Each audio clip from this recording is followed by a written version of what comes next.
Bienvenidos y bienvenidas. Iniciamos un nuevo capítulo de nuestro podcast del qué al cómo educativo. Hoy tenemos una invitada fantástica. Nos acompaña desde España Rosa Liarte, quien se describe como comunicadora, deportista y bloguera. Es embajadora de varias aplicaciones educativas a nivel internacional y viene promoviendo varios proyectos educativos que sin duda pues han despertado una comunidad en Twitter bastante activa, en YouTube que siempre le está acompañando. De profesión es profesora de Historia y Geografía y hoy vamos a compartir más de la vida de Rosa Liarte y también queremos comentarle que ha preparado un taller para nuestra escuela de docentes innovadores, para nuestra quinta escuela de docentes innovadores de este año, que tiene que ver sobre evaluación educativa. Estamos muy contentos, todo el equipo de la Red Ecuatoriana de Pedagogía, de poder tener a Rosa Liarte como facilitadora de este taller y en lo personal yo estoy muy feliz de poderla tener el día de hoy de invitada en nuestro podcast. ¿Cómo estás, Rosa? Bienvenida. Desde Ecuador te enviamos un fuerte abrazo a la distancia, a España, a Málaga. ¿Qué tal? Muchas gracias por darme la oportunidad de estar aquí con vosotros y vosotras hoy. La verdad que me deis un altavoz por vuestro país es para mí una alegría. Genial. Me interesa mucho algunas facetas de tu vida. Quisiéramos que la audiencia, también todos los que nos escuchan y nos van a ver, puedan conocerte un poquito más. Vemos en tu página web que tienes una descripción bastante original. Comunicadora. ¿Por qué comunicadora, Rosa?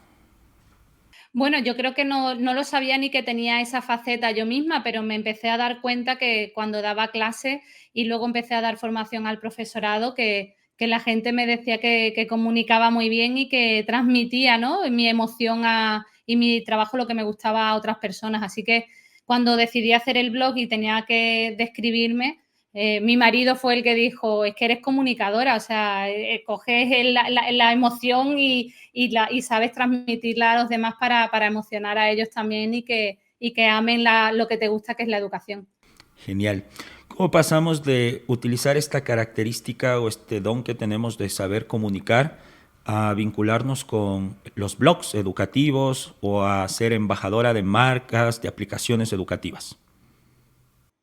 Bueno, pues realmente yo empecé a publicar mi trabajo en mi blog, leccionesdehistoria.com, lo que venía haciendo con mis alumnos en clase y todo fue un poco, bueno, hicieron la magia también las redes sociales, ¿no? Siempre he estado presente, ya antes de ser profesora también tenía Twitter las venía usando, ¿no?, las redes antes de ser profesora, y cuando lo fui, pues empecé a publicar también lo que iba haciendo, lo que iba consiguiendo. Y a raíz de eso, pues lo que son las aplicaciones educativas se ponían en contacto conmigo porque estaban viendo que conseguía cosas increíbles en clase y que llamaba mucho la atención y que querían facilitarme, por lo menos, que dar visibilidad a lo que estaba haciendo en clase. Y bueno, pues al final, a día de hoy, conozco casi a todas las personas que están detrás de estas empresas de aplicaciones educativas y estoy siempre aportando también para mejorar cualquier pequeño fallo que detecte o cualquier cosa, pues tengo también la suerte de tener contacto con ellos y hacer de esas aplicaciones un buen uso y que mejoren, ¿no? Genial. También en tu descripción está deportista y sabemos que fuiste patinadora profesional y luego entrenadora. Cuéntanos cómo transcurrió esa etapa de Rosa en el deporte y por qué el patinaje. Me dediqué toda mi vida al patinaje artístico, de hecho lo he practicado toda mi vida desde que tengo 2 añitos de edad y ha sido mi vida. De hecho, yo antes de ser profesora tenía un club de patinaje con más de 200 alumnas dándole clases. Así que realmente creo que hay mucha gente que me dice: ¿cómo has conseguido, cómo trabajas tanto y haces tantas cosas, ¿no?, como profesora? Quizás esa disciplina que tengo en mi día a día como profesora me la dio a lo mejor la disciplina me la dio el trabajo en el deporte, en el patinaje, ¿no? Porque he estado en alta competición y esa disciplina creo que me la ha dado el deporte. Cuando yo converso con profesores acá en Ecuador, siempre llegamos a una conclusión. Esta conclusión es que somos el resultado de algún docente que en algún momento impactó nuestra vida, que en algún momento hizo clic y nos contagió de ese ADN que nos hizo llegar a la carrera de humanidades.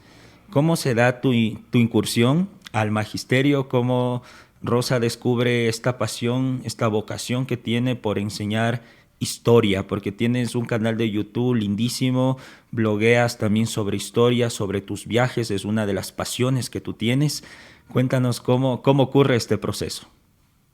Bueno, pues a mí yo tuve un profesor en segundo de eso que vendría a ser con 13 años de edad aquí en España, un profesor de historia que me emocionó muchísimo. De hecho, mucha gente pensaba que yo terminaría estudiando educación física, ser profesora de deportes, ¿no? Y la verdad que ese profe me entusiasmó mucho y abrió en mí una curiosidad en la historia que no sabía que existía. Y luego en segundo de bachillerato, el segundo bachillerato es la preparatoria a la universidad, con 18 años, pues también tuve un segundo profesor que fue Luis, que me abrió también otro mundo. Yo ahí ya lo tuve muy claro, que dije voy a estudiar historia.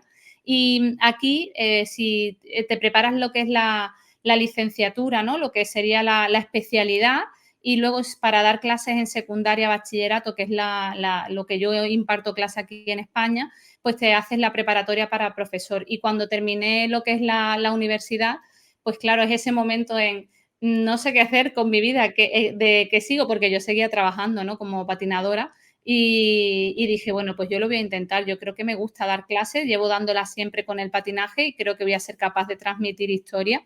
Y ahí fue cuando decidí hacerlo y lo que tú dices, somos el reflejo de un profe que nos impactó y en mi caso sí, también. Me gustaría que nos puedas contar, ¿tienes alguna historia? Porque a mí me encantan las historias, soy un adicto a escuchar biografías en audiolibros, en lecturas. Y claro, yo también soy profesor de ciencias sociales y en Ecuador con especialidad en historia y geografía, así que somos un poco colegas en la misma, sí, en la misma área. Pero claro, yo también tuve un profesor que era el doctor Solís en el colegio y era increíble cómo él te narraba las historias, cómo te contagiaba de esa energía y muchos de los que pudimos ser parte de su clase luego se convirtieron en historiadores. En este caso, ¿tú recuerdas alguna historia que te guste, que quisieras compartirla con la audiencia acá en Ecuador? Esas historias que te marcan y dicen, no, escuché esta historia y a partir de aquello yo quiero estudiar historia. Pues sí, fue con este profesor de segundo de eso, que fue el profesor Antonio Román, que él lo tuvimos 2 años continuados y hubo un periodo de vacaciones de verano y cuando nos volvimos a incorporar, pues Antonio volvió a darnos clases y él volvió de un viaje en verano que había estado en Turquía, había visitado toda la zona de Turquía y nos mostraba toda la catedral, bueno, pues todo bueno, a día de hoy mezquita, y vine, no sé, me entusiasmó aquello. De hecho, me acuerdo que sus fotografías venían en diapositivas en el retroproyector, acuérdate, ¿no? Que iba con las diapositivas y iba metiéndolas en la máquina. Y yo esas imágenes de Santa Sofía, esa cúpula, nos explicaba, bueno, pues todo lo que llevó a hacerla, toda la decoración dentro, bueno, pues no sé, aquel viaje que nos mostró con Santa Sofía a mí me hizo clic. De hecho, años después, aquí en una feria, en unas fiestas de locales de aquí de donde yo vivo, en Fuengirola, me encontré a Antonio Román y le conté que había conseguido ser profesora de historia y se quedó contento, ¿no? Y le dije, es por ti, es que he terminado por tu culpa, ¿no? Pero por tu culpa buena. Y, y me dice, pues en la vida me lo hubiera imaginado. Y le conté aquella clase, aquel viaje suyo a Turquía y se quedó impresionado. Dice, ¿en serio te acuerdas de aquella clase? Digo, me acuerdo de todas las diapositivas y de esa mezquita de Santa Sofía, cómo nos explicaban los muros, la construcción, la cúpula, todo aquello que me encantó y dije, quiero estudiar esto. Y ahí también viene un poco el viajar, ¿no? Porque ese profesor nos enseñaba mucho a partir de sus viajes. Entonces, yo de hecho lo hago también con mis alumnos, ¿no? El mostrarles y lo que te enriquece también el viajar. Creo que es una parte muy importante porque te abre la mente, conoces otra cultura y conoces también la historia de ese país al que vas, ¿no? De los viajes que has realizado, que entiendo son variados y múltiples, ¿Hay un viaje en especial que recuerdes? ¿Hay un viaje que te haya marcado? ¿Qué nos puedes contar? Bueno, creo que todos los viajes nos marcan, ¿no? Creo que todos te llevas buen recuerdo. Si tengo que hablar como historiadora, uno de los viajes que más ganas tenía de siempre hacer, que lo hice el primer año que fui profesora, con mi primer sueldo y me pude permitir salir fuera, fue Roma. O sea, un historiador y más aquí viviendo en Europa, ¿no? La cuna de la historia es visitar Roma, pisar ese coliseo, ¿no? Y para mí ese viaje con mucha calor, porque en Italia hace muchísima calor en verano, pero la verdad que lo disfruté muchísimo. Pero creo que todos los viajes te llevas algo, ¿verdad? No sé, yo creo que todos son especiales y todos te traen un maravilloso recuerdo. Visites historia o no, las personas, la comida, ¿no? Creo que es otra parte, la gastronómica que gusta mucho, ¿no? Pero otro que me ha impactado también mucho como cultura, como choque cultural de decir somos totalmente diferentes y de ver otra arquitectura y otra forma de vida, ¿no? Es totalmente Japón. O sea, me impactó muchísimo viajar a Japón, ver esos palacios, toda la historia que hay detrás, ¿no? Todo lo que hay en torno al emperador y la cultura japonesa, pues detrás y bueno, pues visitar un Hiroshima como historiadora y vivir de cerca, pues lo que se vivió allí con la Segunda Guerra Mundial, ¿no? Así que yo creo que todos impactan. Y también creo, para complementar, que nunca regresamos igual después de un viaje. Siempre regresamos diferentes, con nuevas energías y con un mundo mucho más amplio. Sí, sí, sí. Y también eso, la situación actual, a lo mejor no podamos viajar tanto, pero creo que también nos está permitiendo conocer más incluso nuestro propio país, ¿no? Ahora que no se puede salir tanto, pues dices, mira, pues quizás a veces conocemos Japón y no conoces los 3 pueblos que tienes a 100 kilómetros de tu casa y a lo mejor tienen una bonita catedral, un bonita cosas o tienen unos pasteles típicos que nunca has probado. Así que creo que también hay que ver lo bueno de ahora y conocer también lo que tenemos cerca. Así es. Esto me da para poder introducir uno de los primeros canales de YouTube donde empiezas a difundir contenido de historia y empiezas a construir una marca personal como edutuber, que es un concepto de educadora y youtuber, tiene que ver con la historia. Cuéntanos cómo nace, por qué te vinculas al YouTube, por qué dices necesito crear contenido educativo en historia y luego ese contenido lo van a utilizar mis estudiantes y a través de aquello vas a perfeccionar con el tiempo dos herramientas o técnicas de clase que se usan de forma brutal en todo el mundo, que es el ABP y es la clase invertida. Cuéntanos cómo se da este proceso de, y hemos conocido a la licenciada en Historia y Geografía, a la deportista que aprendió disciplina con el deporte. Ahora queremos saber cómo se da esta incursión al YouTube y a todas las redes sociales de Rosa. Bueno, pues allá por el año 2012 era el tercer año de clase que empezaba a dar y tuve así como una crisis como profe. Y es que aquel año yo venía de dar muchas clases diferentes y aquel año en aquel colegio que me tocó dar clases, me tocó dar 4 cuartos de eso. O sea, tenía 4 clases iguales todas las mañanas, aparte de otras 2 clases más, pero me tocó dar 4 grupos el mismo curso. Y entonces, pues empezaba la clase Primera Guerra Mundial y explicabas la Primera Guerra Mundial, llegabas a una segunda clase, la Primera Guerra Mundial, llegaba a una tercera clase, Primera Guerra Mundial y llegabas a la cuarta clase, Primera Guerra Mundial. Y había momentos que ya no sabes ni si has hablado del Tratado de Versalles, ni si estoy con Churchill, ¿no? Que eso es la Segunda Guerra Mundial, ya no sabes dónde estás, ¿no? Y de hecho, me acuerdo de tener que apuntarme lo que tenía que hablar y apuntarme en qué clase lo he dicho, lo que no, y me volvía loca, o sea, era como, Dios mío de mi vida. Y hubo un momento que me senté en el sofá y reflexioné y yo dije, ¿qué me voy a pasar el resto de mi vida repitiendo todos los años la Primera Guerra Mundial? Si no va a cambiar. Si es que la Primera Guerra Mundial es la Primera Guerra Mundial, no, esto no cambia. Y si cambia algún dato histórico, pues bueno, pues ya lo sabremos, ¿no? Pero por ahora creo que todos sabemos que es del 14 al 18 lo que sucedió, las batallas. Entonces, pues ahí decidí grabarme. Ahí decido grabarme porque digo, me parece una estupidez cada mañana yo estar explicando lo mismo, perdiendo el tiempo cuando le puedo ofrecer a mis alumnos mi propio vídeo y yo realmente ayudarles en clase a trabajar con ellos. Ahí es donde yo empiezo a grabarme. Mis primeros vídeos no es que sean muy geniales, pero yo los colgué.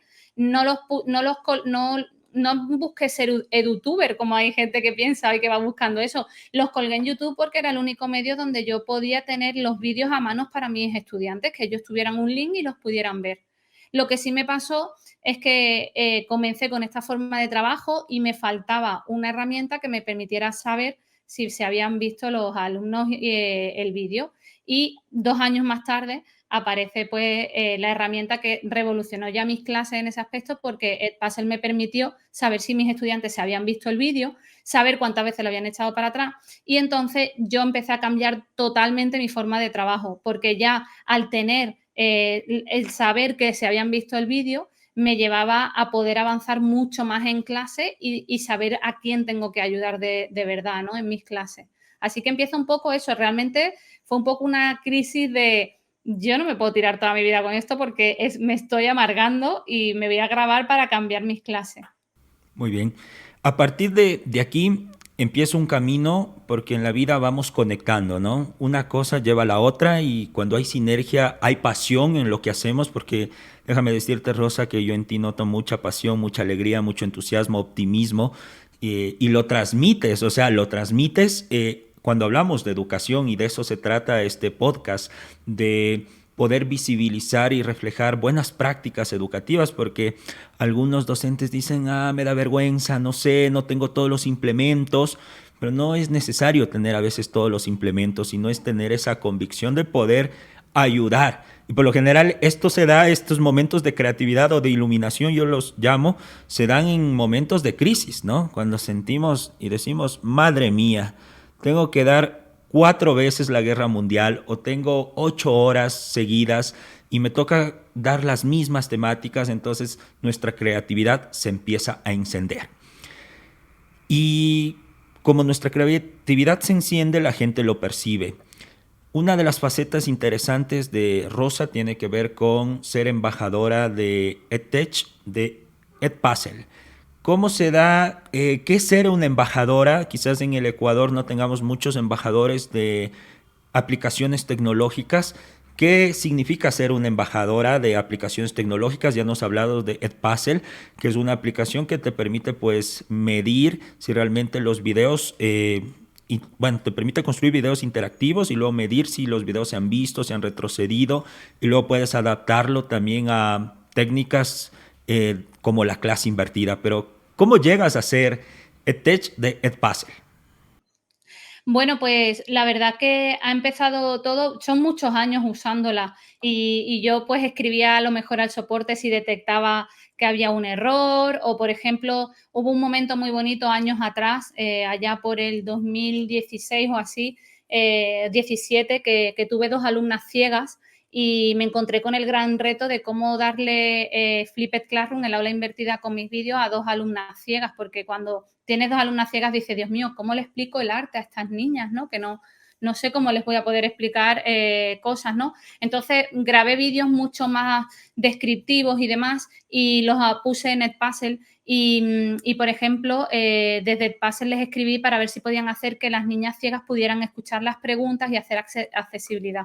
Y ahí estuvimos trabajando y ellos mejoraron mucho la herramienta y pudimos usar la herramienta para estas alumnas ciegas. Entonces, ya ahí empiezan a conocerte, empiezan a estar atentos a tu trabajo, ¿no? Yo también publicaba los vídeos de lo que hacía y bueno, pues así empiezan colaboraciones de Rosa, ¿cómo estás? O lo que sea, ¿no? Que a mí me encanta por ayudar, no va buscando, ¿no? El de este, sino es porque se encuentra problemas y situaciones e intenta darle soluciones contactando con las personas de ello, ¿no?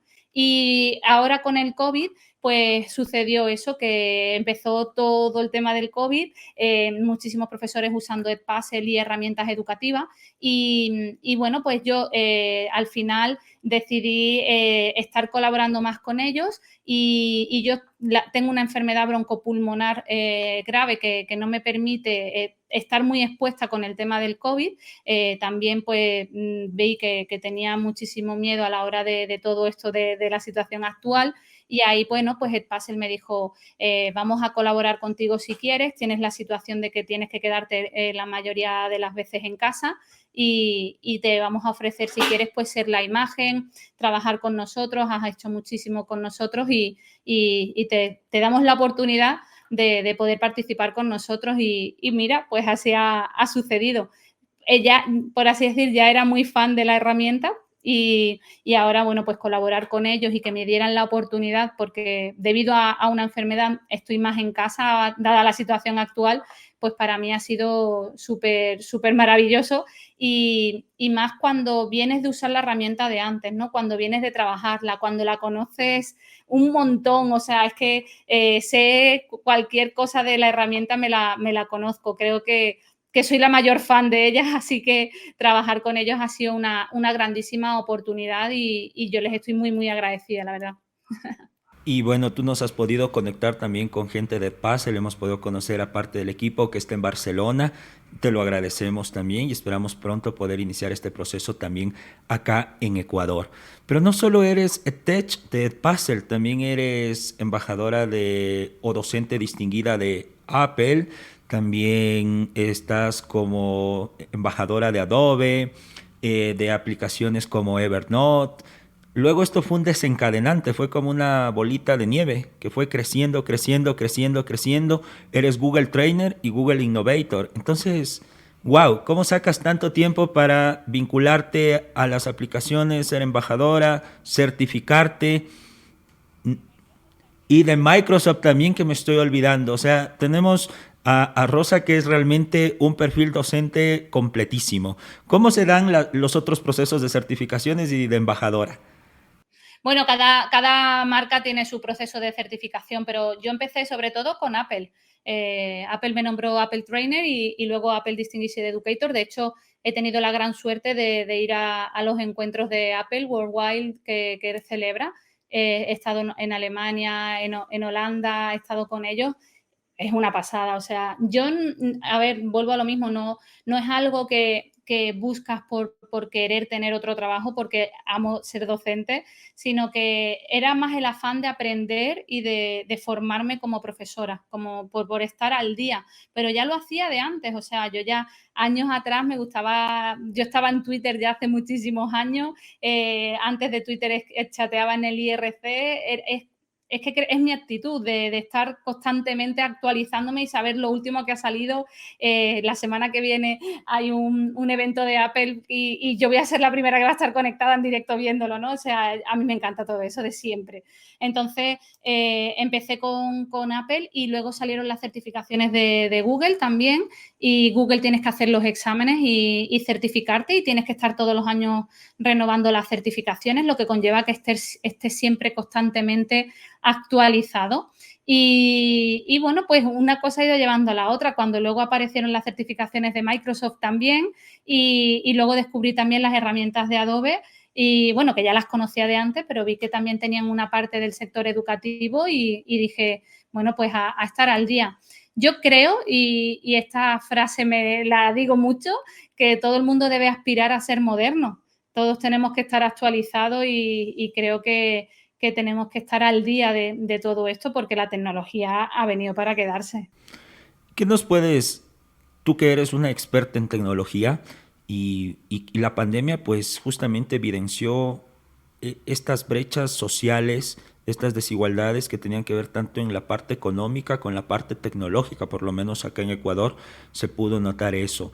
Y uno de los grandes problemas que tienen los docentes es el miedo, ¿no? El temor a poder interactuar o poder utilizar una aplicación o un determinado software.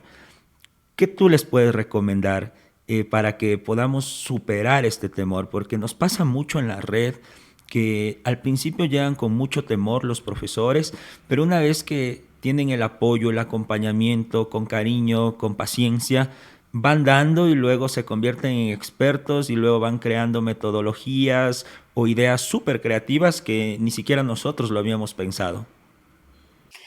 Bueno, el miedo causa rechazo al aprendizaje, eso yo lo tengo muy claro. Entonces, si te da miedo la tecnología, rechazas querer aprender de ella, ¿no? Yo lo que siempre digo también que perdemos la paciencia. Queremos aprender para ayer algo que es totalmente nuevo. Queremos hacer mañana lo que Rosa está haciendo en sus clases. Es imposible porque a mí me ha llevado años y años, tenacidad, horas y práctica. Entonces, yo siempre insisto que con la tecnología hay que tener paciencia, que hay que practicar mucho y que la tecnología también es una destreza. Hay personas que son mucho más hábiles en ello y otras personas que les cuesta mucho, como hay personas que tienen un don para cocinar y otras que mejor no se acerquen al fuego de la cocina, ¿no? Entonces, si los docentes a día de hoy necesitan de la tecnología, porque es necesaria, pues tiene que tener paciencia y también esa curva de aprendizaje, esa curva que lleva tiempo y hay a personas que les va a llevar un mes y a otras personas que les va a llevar 3 meses y a otras personas un año. Y esa paciencia se ha perdido, creo. Yo siempre digo que queremos hacer cosas en 2 días y eso no es viable. Me pasó con el COVID, ¿no? Cuando llegó aquí el confinamiento, que nos encerraron 4 meses, todos los correos electrónicos eran, Rosa, ayúdame que quiero hacer esto que tú has hecho. Y claro, yo diciendo, pero es que esto yo lo llevo practicando desde el 2012, no puedes mañana grabarte un vídeo. A mí me ha llevado un aprendizaje de muchos años, ¿no? Así que yo insisto siempre que lo que hay que tener es paciencia y actitud positiva de querer aprender y práctica, práctica, práctica. Correcto, yo creo que son grandes consejos, o sea, por favor vamos paso a paso y con paciencia. Vamos a pasar un poco de la Rosa embajadora, de la Rosa autodidacta que constantemente está muy vinculada a todo lo que lanza Google, Apple y todo el sector de la industria tecnológica vinculado al campo educativo, porque me gustaría que nos puedas comentar esa visión social o esos proyectos sociales que vienes impulsando que a mí realmente me ponen muy feliz. Y hay uno en específico de Merecemos una calle. De hecho, tenemos una página web, merecemosunacalle.com, en el cual tú estás levantando un mensaje fuerte, ¿no? Un mensaje que tiene que ver con la lucha, con el empoderamiento de la mujer en la actualidad. ¿Qué nos puedes comentar al respecto? Sí, es merezcounacalle.com la web y bueno, Merezco una calle nace en el 2017 el proyecto con mis estudiantes en clase porque estábamos trabajando los micromachismos y decidimos analizar los nombres de las calles. No sé por allí, pero por aquí es muy común que las calles pues tengan nombre de personas o de cosas, ¿no? Pero es muy común de personas y bueno, yo ya venía observando desde hacía mucho tiempo que digo, esto es increíble, ¿no? Y claro, cuando nos pusimos a hacer un estudio de las diferentes ciudades que había alrededor de donde tenemos el colegio, pues los resultados fueron muy, muy abrumadores porque el 80% de las calles tenían nombre de hombre y no llegaban ni al 20% las calles con nombre de mujer. Y bueno, pues empezamos a hacer un movimiento, llamamos a los alcaldes, no sé si le llamaréis allí alcalde, el representante de la ciudad. Vale, genial.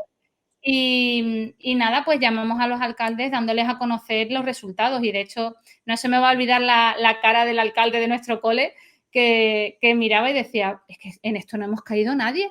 Dice, es que esto lo damos por hecho, pero es verdad, esto no está bien. Entonces empezamos a hacer el movimiento de Merezco una calle. Otra vez las redes sociales hicieron su magia y le pusimos el hashtag Merezco una calle. Y bueno, pues lo que le pedimos al alcalde es que si se abren nuevas calles, no queremos cambiar el nombre, porque cambiar el nombre de una calle es a todos esos vecinos hacerle cambiar toda su dirección, todo, no queremos volver loco a nadie, entendemos que ya están las calles puestas, pero que se te contemple, si hay una calle nueva, pues que sea nombre de mujer. Y ahí nace el proyecto. Ya han sido más de 200 profesores que se han unido al proyecto, lo han empezado a hacer muchísimos profesores en sus ciudades, ya no solamente en España, en Inglaterra, en Francia, en República Checa. De hecho, hace poco una profesora también de México me contactaba, también por Ecuador hay interés.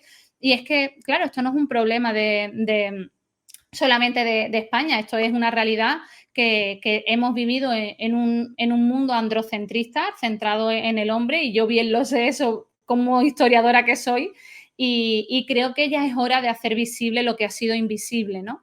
Sé que también hay mucha gente, otra vez el discurso de las mujeres y demás, pero es que este lo demuestra con cifras, demuestra que no hay ni el 10% de las mujeres en los callejeros, y creo que hay muchas mujeres que se merecen una calle, ¿no? Y que merecen estar ahí. Incluso a mí me han llegado a decir, has hecho ese proyecto para que te pongan a ti una calle.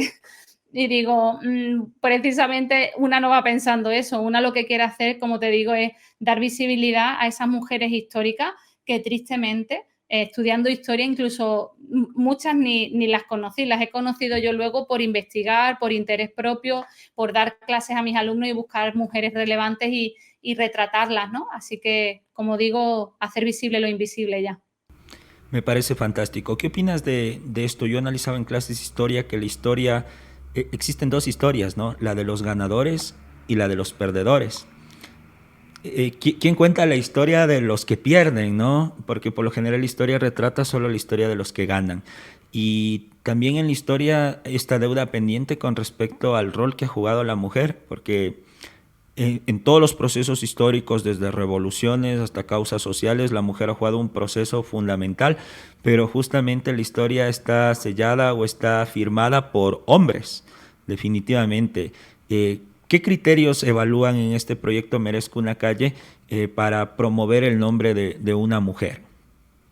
Pues hay una segunda parte del proyecto que es Mujeres que merecen una calle, y lo que hacen los estudiantes es hacer un proceso de investigación y trabajar una propuesta de mujeres que le presentan al ayuntamiento, al alcalde, para que merezcan una calle. Entonces, estuvimos un mes trabajando, nosotros presentamos 250 mujeres en un libro y se lo presentamos al alcalde para que tuviera como en sí una información de la que pudiera luego él tirar para poder abrir las calles con nombre de mujer. Y nosotros, 6 meses después, se hizo realidad y ya hemos abierto 4 calles con nombre de mujer en la ciudad. Y yo creo que no hay algo más bonito, ¿no?, para unos estudiantes que encima de que aprenden, causan impacto y hacen una sociedad mejor, encima en su entorno, ¿no? Eso ya es brutal. Yo creo que lo más grande para mis estudiantes es ahora poder pasar por esas calles y decir, esa mujer la propuse yo, ¿no? Eso es genial. Yo creo que no las van a olvidar nunca ya. Te comento que hace poco la Red Ecuatoriana de Pedagogía pudo ser parte de un proyecto que es 100 mujeres en la historia de Ecuador, que es un libro de ilustraciones con biografías cortitas, y pudimos rescatar esto de la memoria, ¿no? La memoria colectiva, y poder visibilizar que las mujeres pues han jugado un papel y un rol fundamental en todos los procesos que tienen que ver con la patria. Entonces hay un libro impreso que se hizo la publicación impresa y que realmente está teniendo una acogida fundamental. Este libro está realizado por dos compañeras de la ciudad de Cuenca, y, y creo que va a haber un segundo proceso de otras 100 mujeres, y están también tratando de expandirse a Latinoamérica. Entonces, mira, en diferentes puntos, en España, en Ecuador, yo creo que estas reflexiones están llegando con mucha fuerza porque son necesarias, y esperemos que en los próximos años la realidad pueda cambiar y que ya no tengamos este desbalance tan fatal, que tengamos 80% de calles de hombres y 20% de calles mujeres. A los que nos van a escuchar y ver acá en Ecuador también pueden hacer esta reflexión para que no caigan en el discurso, sino que podamos medirlo numéricamente, ¿no? Y también podamos comprobar. Yo creo que aquí también en Ecuador existe una situación muy similar, de un 80% de calles que son de hombres, o inclusive más. No se me viene en este momento una calle Sí, femenina. bueno, Sí, nosotros bueno, hemos pocas. analizado ciudades que eran el 97% hombres. Hemos visto resultados de llevarte, de que han salido en las noticias, han salido en periódicos aquí, ha salido, hay algunas ciudades que dices, Dios mío de mi vida. Pero yo animo, porque el libro vuestro es muy buena idea para presentar a los ayuntamientos como propuesta, y que los profesores se pueden apuntar al proyecto en merezcounacalle.com y seguir sumando a toda esa base de datos, porque es muy interesante de ver lo que te decía, ¿no? Cómo hay ciudades, es que hemos llegado a ver ciudades que no tienen ninguna mujer puesta en las calles. Así es. Y con esto vamos introduciéndonos en otra etapa. Es que eres multifacética, Rosa, definitivamente. O sea, y bueno, por favor les pido que puedan visitar rosaliarte.com, merezcounacalle.com y hay también la academiaparaprofes.com. Eso ¿Cómo, es. cómo surge? Mira, yo te había dicho que tenía un equipo de comunicación brillante que me dijo y me preparó para este podcast y bueno, íbamos a hablar de todo un poco. En esta faceta justamente quiero introducir esta colaboración que hemos realizado contigo, Rosa. Desde la Red Ecuatoriana de Pedagogía este año nos propusimos levantar la Escuela de Docentes Innovadores y en este año Una gran estamos... propuesta. Muchas gracias. Y en este año estamos cerrando con nuestra quinta escuela. Hacemos 5 talleres durante el año. Y desde que te conocimos, coincidimos en este año por Edpuzzle, coincidimos por la clase abierta, nos referenció otra amiga que también está muy activa en contenidos educativos en España y nos dijo, hablen con Rosa. Entonces nosotros te escribimos y pudimos concretar una clase abierta. Y después de esa clase abierta surgió, ¿por qué no hacemos un taller de la Escuela de Docentes Innovadores con Rosa? Y tú nos propusiste hablar de la evaluación. ¿Por qué es importante hablar de la evaluación? Quizás la evaluación no está tan tomada en cuenta dentro de los contenidos o los profesores. Bueno, nos casamos con una evaluación muy tradicional, pero lo que vamos a aprender en este taller es increíble porque es vincular a la evaluación con herramientas tecnológicas. Cuéntanos cómo está construido este taller que has podido colaborar con nosotros. Bueno, yo creo que la evaluación siempre causa sensaciones muy malas al profesorado. Creo que es la parte que más odiamos los profesores de hacer y a partir de ahí es un proceso que tenemos que hacer todos los profesores. Y creo que la odiamos en una parte porque también se hace tediosa, a veces muy tradicional, o incluso tenemos ahí como convergencia o contradicciones entre nosotros en plan de, pero si yo he visto trabajar a este alumno un montón, pero ¿por qué le sale esta nota, no?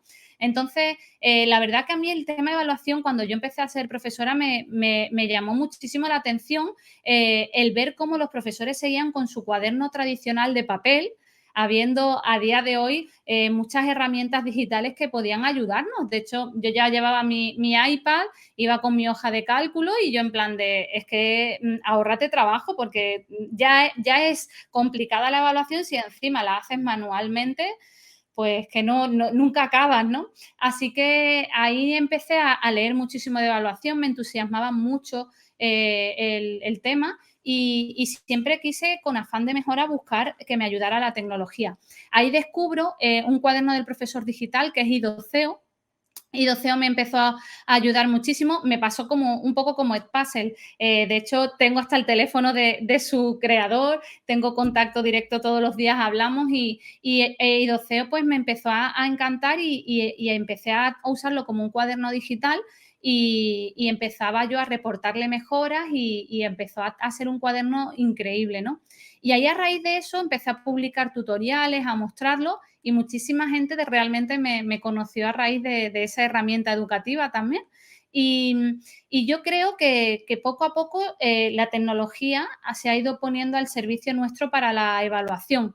Y luego tenemos también que ver otras formas de evaluar. Está bien un examen, porque hay que hacer un examen muchas veces, ¿no? La vida se basa en exámenes en la universidad, o sea, no podemos descartarlo, pero creo que no se puede jugar todo en un examen, sino que tienen que haber otras formas de evaluar, otras vías de evaluación, conocer otras formas de ver cómo trabaja el alumnado. Y pues todo esto es lo que íbamos a ir viendo en el taller, herramientas que nos ayuden, otras formas de evaluar, conocer alternativas, porque creo que muchas veces nos salimos de pedirle una libreta, unos ejercicios, un examen y poco más. No salimos de ahí y yo pues intentaré ahí animar en el tema más complicado que hay para los profesores, que es la evaluación, a todos los docentes que se apunten a la clase con nosotros, porque la verdad que no es fácil, pero espero que lo disfruten mucho. Yo creo que la evaluación es el termómetro, ¿no? Es el termómetro de temperatura alta, temperatura baja, temperatura media y que es un feedback, ¿no? Es una retroalimentación porque existe evaluación a los estudiantes, pero luego los estudiantes también tienen la oportunidad de evaluarte como docente. Entonces, ese es el termómetro que mide todo.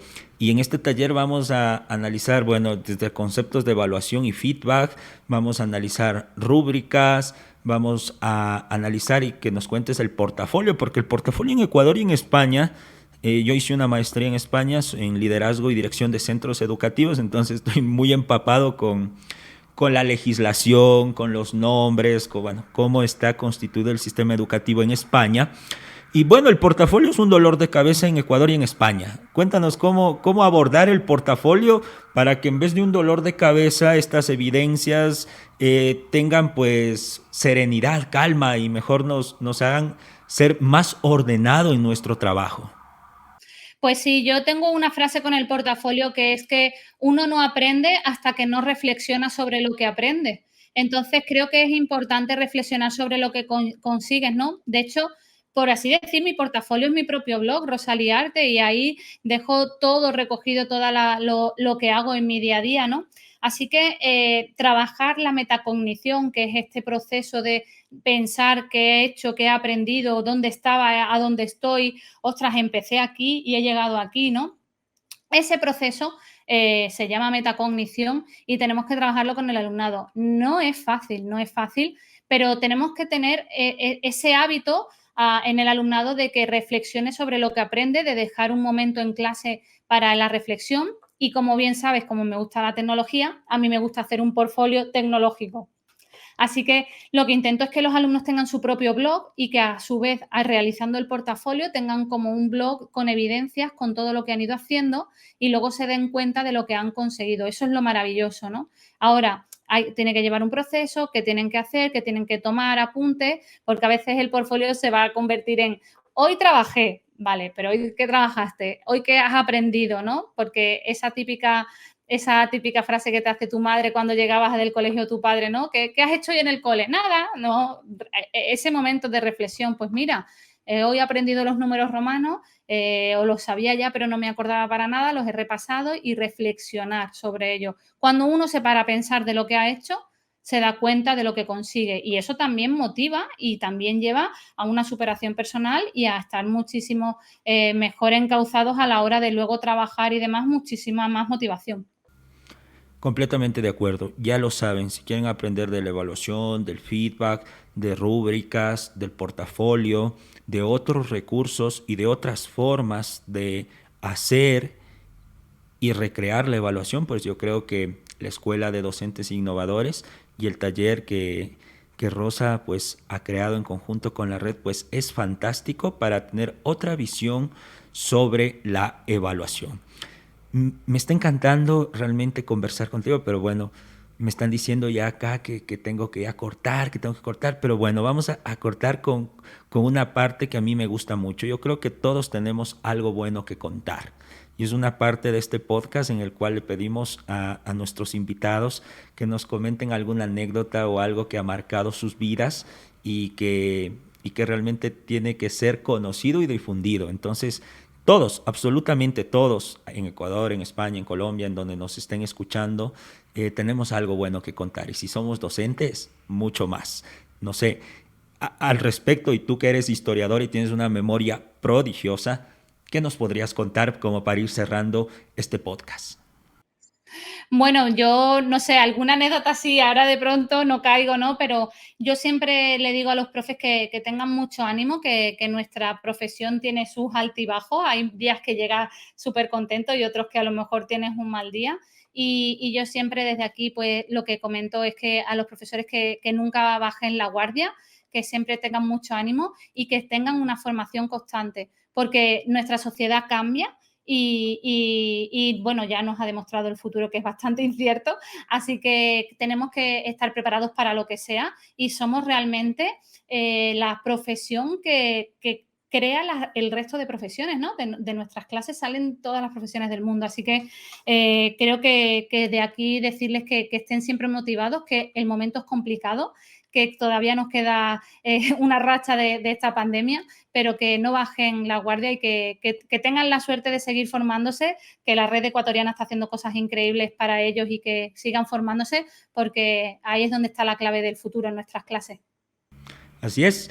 Yo quiero agradecerte, Rosa, realmente porque desde que te conocimos siempre has sido una mujer que pues está muy abierta a poder dialogar, a conversar, a problematizar la educación, a compartir tu experiencia de muchos años siendo embajadora de varias aplicaciones educativas y tratando de difundir pues que la tecnología y la educación pueden ir de la mano y sobre todo en la actualidad.